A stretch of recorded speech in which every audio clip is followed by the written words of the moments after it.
Kapag may pagkakataong manakit, kapag may dahilan para gumanti, may mas mataas na daan, ang daan ng pagpapatawad. May sugat na dala ng nakaraan, may sakit na hindi nakikita, may mga dahilan ng puso ko para lumaban at gumanti.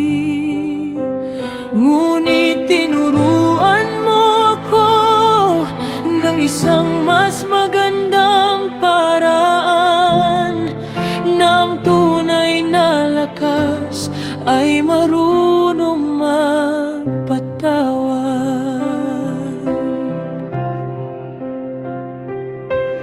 Hindi lahat ng laban ay kailangang sagutin.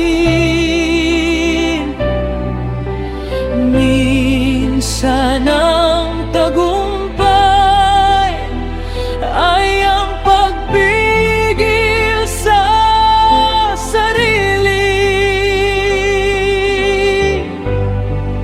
Hindi ako gaganti, hindi ako susunod sa galit. Ibibigay ko sa iyo ang sakit na nasa dibdib. Ikaw ang makatarungan, ikaw ang nakakaalam. Ang puso kong nagpapatawad ay nasa iyong kamay.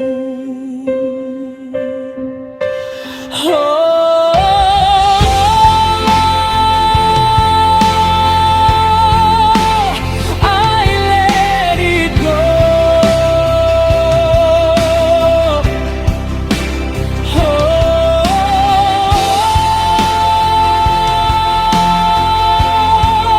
I trust you, Lord.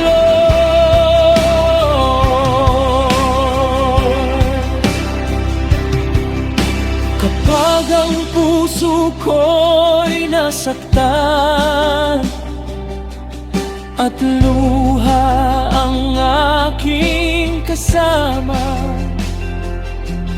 paalalahanan mo ako na ikaw ang aking hukom. Ang kabutihan ay pipiliin kahit mahirap gawin, dahil ang pusong may pag-ibig ay hindi nagpapadala sa dilim.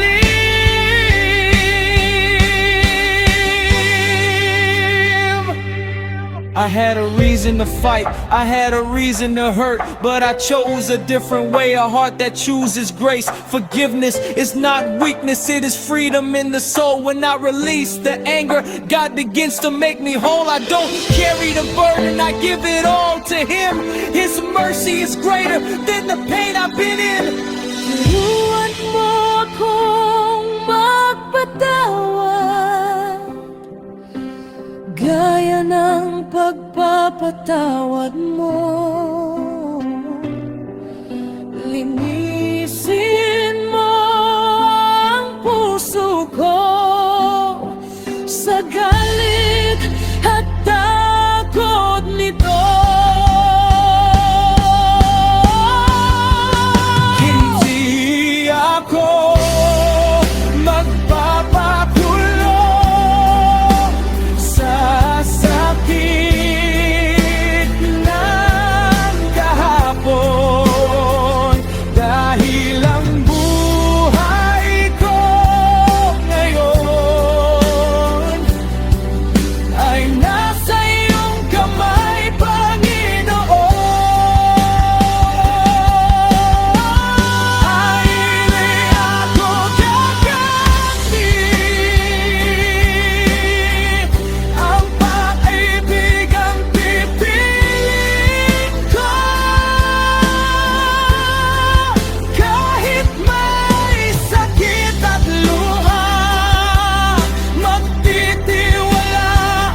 forgive, I release, I trust you.